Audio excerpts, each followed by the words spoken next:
আমরা চার দেয়ালের ভিতরে বন্দি থেকেও স্বস্তি পাচ্ছিলাম না। ধরা যাবে না, ছোঁয়া যাবে না, বলা যাবে না কথা। রক্ত দিয়ে কিনে নিলাম আজব স্বাধীনতা। আমরা নিচে লোক দাঁড় করিয়ে রাখা হতো, গোয়েন্দা বাহিনীর লোক, আইন শৃঙ্খলা রক্ষাকারী বাহিনীর লোক আমাদেরকে আবার হ্যান্ডকাফ পরিয়ে জেল প্রকোষ্ঠে নিয়ে যায় যে কিনা। এই নির্মম নির্যাতন আপনি বুঝবেন না, নির্যাতনের পরিধি কত আপনি জানবেন না, নির্যাতন কি পর্যায়ের। কারণ যখন ছোট্ট বাচ্চাটা ঈদ আসে, চাঁদ উঠে আকাশে, সবাই যখন নতুন জামা পরে, সবাই যখন ফিন্নি খায়, বাচ্চাটা অপেক্ষা করে বাবা আসলেই খাবো, আর আগে না। আপনি বুঝবেন এই দুঃখ, আপনি বুঝবেন যাতনা।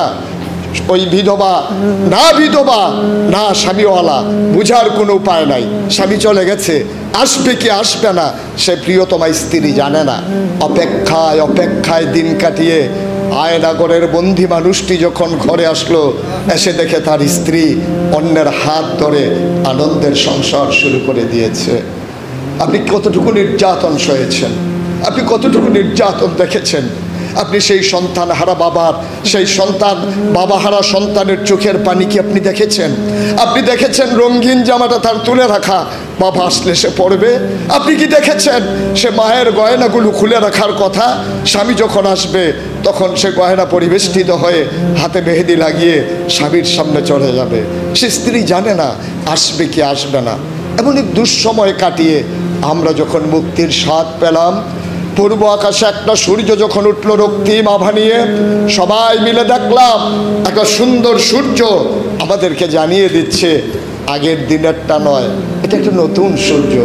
নতুন সূর্য দিয়ে নতুন দিন শুরু করে দিলাম। দিনের পরে রাত আসে, স্বপ্ন বুনতে শুরু করলাম, কিন্তু স্বপ্নগুলো যেন দুমড়ে মুছড়ে যায়, স্বপ্নগুলো যেন ঘুমের মাঝে হারিয়ে যায়। আমি তো বারবার বলি, স্বপ্ন তা নয় যা ঘুমিয়ে ঘুমিয়ে দেখা হয়, স্বপ্ন তো তাই যা আমাকে ঘুমোতে দেয় না। সুতরাং এই স্বপ্ন যাদের বুকে লালন করেন, কথার ফুলঝুরি নয়, কথায় কথায় নিজেকে হারিয়ে নেওয়া নয়, কথার মাঝে নিজেকে লুকিয়ে নেওয়া নয়, সিদ্ধান্ত নেওয়ার পালা, এগিয়ে যাওয়ার পালা। আর এই ক্ষেত্রে কয়েকটা মূল নীতি আমাদেরকে গ্রহণ করতে হবে। আমাদের মূল পরিচয়, আমরা ভুইয়া চৌধুরী, পীর সাহেব, লাট সাহেব, আমরা ইমাম, আমরা খতিব, আমরা প্রিন্সিপাল, আমরা অমুক তুমুক, সব কিছুর পরিচয়ের ঊর্ধ্বে আমাদের পরিচয় ইন্নানি মিনাল মুসলিমিন, আমরা মুসলমান। এই পরিচয় যদি ধারণ করে জ্ঞানের চর্চা বাড়াতে পারি, আমরা কে কি বলল ওই কথা আমাদের আদর্শ নয়, আমাদের মূল আদর্শ হচ্ছে কোরআন এবং সুন্নাহ।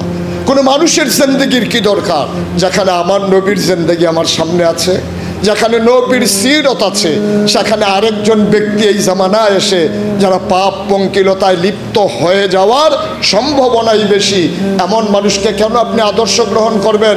যিনি উসওয়াতুল হাসানা, যিনি মডেল, যিনি আইডল, যিনি আইকন, তিনি আমার তোমার আদর্শ সেই কিয়ামত পর্যন্ত।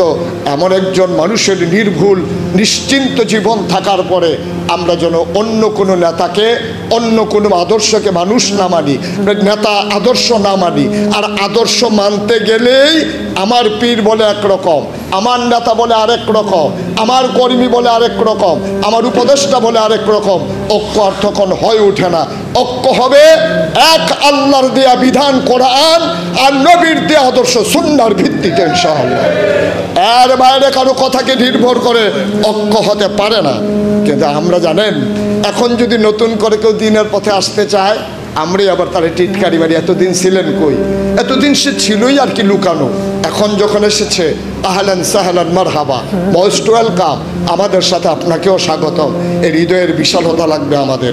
আসুন আমরা সবাই মিলে কারোর জন্য চিন্তা না করে নিজের কথা নিজে চিন্তা করি, নিজের জান্নাতে ঠিকানা বানিয়ে নেই। আপনি সবাইকে জান্নাত দেবেন কখন? আপনি নিজেই তো জাহান্নামের দিকে দৌড়ে আছেন। সুতরাং নিজের জান্নাত নিশ্চিত করেন, তাহলে পাশের মানুষও জান্নাত পেয়ে যাবে। এটা আপনাকে আর দেওয়া লাগবে না। আমরা ছিলাম, আমরা আছি, আমরাই থাকবো ইনশাআল্লাহ। যুগে যুগে আলেমদের উপরে যারাই অত্যাচার করেছেন তারা পৃথিবী থেকে লাঞ্ছিত অপমানিত হয়ে বিদায় হয়েছে। আজকে অনেককে দেখি খুব মায়া কান্না করে যে অমুকরে জামা কাপড় খুলে নাচাইলো কেন।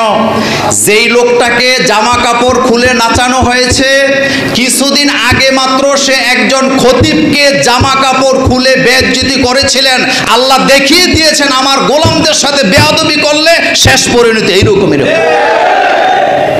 সুতরাং আমি দেখতে পাচ্ছি ঐক্যের সূর্য আমাদের বাংলাদেশে উদিত হয়েছে। আপনারা কি ঐক্য চান? আপনারা কি ঐক্য চান? ঐক্য যদি চাই, অতীত আমাদেরকে ভুলে যেতে হবে। বাংলাদেশে ইসলামিক বিপ্লব ঘটাবার জন্য ঐক্যের বিকল্প কিচ্ছু নাই। আমি আপনাদেরকে একটা কথা বলি, এই যে আমাদের উপরে অত্যাচার হয়েছে, কাউমিরারা কি শান্তিতে ছিল? আসতে বলছেন। যারা জামাতে ইসলাম করেন তারা কি শান্তিতে ছিলেন? ঐক্যজোটের ভাইয়েরা কি শান্তিতে ছিলেন? হেফাজতের ভাইয়েরা কি শান্তিতে ছিলেন? মূল কথা হলো আলেম ওলামাদেরকেই তারা অত্যাচার করেছেন।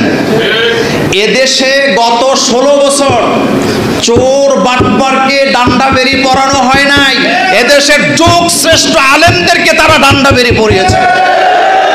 সুতরাং এখনো যদি আমাদের হুঁশ না আসে, আমাদের হুঁশ আর আসার কোনো সম্ভাবনা নাই। কিন্তু এতটুকু বলবো, আজকে যারা কাউমি অঙ্গন থেকে এসেছেন, কুমিল্লাতে কাউমি অঙ্গনে যারা নেতৃত্ব দেন, আমরা চেষ্টা করেছি সবার কাছে যাওয়ার জন্য। আজকে যারা আসছেন, আমি আমার কলিজা ভরা ভালোবাসা দিয়ে আলিঙ্গন জানাই, এবং ভবিষ্যতে আপনারা আমাদেরকে দিক নির্দেশনা দিবেন।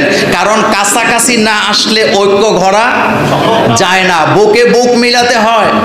আমাদের খালিদ হাসান স্যার তিনি চমৎকার করে বলেছেন যে হাত নয়, আমরা এখন বুক মিলাতে চাই।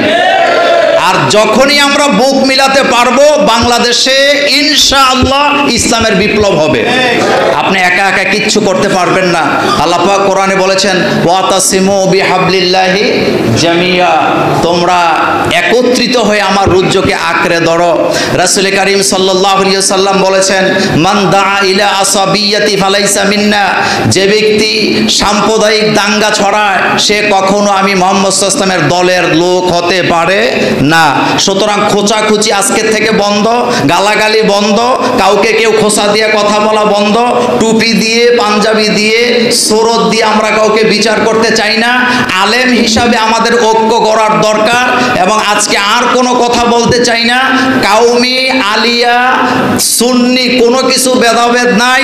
আজকের পরে আমরা সব একজন আলেমের গায়ে যদি ভবিষ্যতে কেউ হাত দিতে চায়, আমরা কাঁধে কাঁধ মিলিয়ে তাদেরকে প্রতিহত করবো ইনশাআল্লাহ। এবং বাংলাদেশে কোরআনের রাজ কায়েম না হওয়া পর্যন্ত আমরা বিচ্ছিন্ন হয়ে যাব না, এই প্রতিজ্ঞা কি আমরা করতে পারি?